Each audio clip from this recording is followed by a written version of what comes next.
Presenting a rare gem in the heart of Thane West, a luxurious 2 BHK flat with private terrace located on Ramarthi Road, one of the city's most prime address. Yes, living room directly open होत आहेत तुमच्या private टेरेसवर, ज्याचा उपयोग तुम्ही gardening, entertaining किंवा relaxation साठी करू शकता.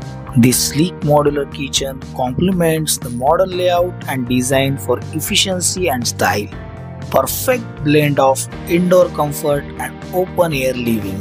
ठाणे रेल्वे स्टेशन पासून काही मिनिटांच्या अंतरावर बेस्ट स्कूल, गार्डन्स, तलावपाळी आणि मार्केट एरिया सगळं काही वॉकिंग डिस्टन्सवर. थॉटफुली डिझाइन दोन्ही बेडरूम्स जे तुम्हाला चांगला कम्फर्ट आणि स्टोरेजसाठी चांगली जागा देतात. नॅचरल लाईट सुद्धा, dedicated car parking, security, CCTV camera, rain water harvesting, solar water heater या सगळ्या सुविधा उपलब्ध. खूपच चांगली संधी आहे मित्रांनो. समोर दिलेल्या नंबरवर कॉल करा आणि आत्ताच आपली अपॉइंटमेंट फिक्स करा. असेच अपडेट घेण्यासाठी आमच्या चॅनलला जरूर सबस्क्राईब करा आणि आमच्या पेजला सुद्धा फॉलो करा. मी ओंकार, मंगल प्रॉपर्टीज मधून. आम्ही इथे फक्त घर विकत नाही तर तुमची स्वप्न सुद्धा पूर्ण करतो.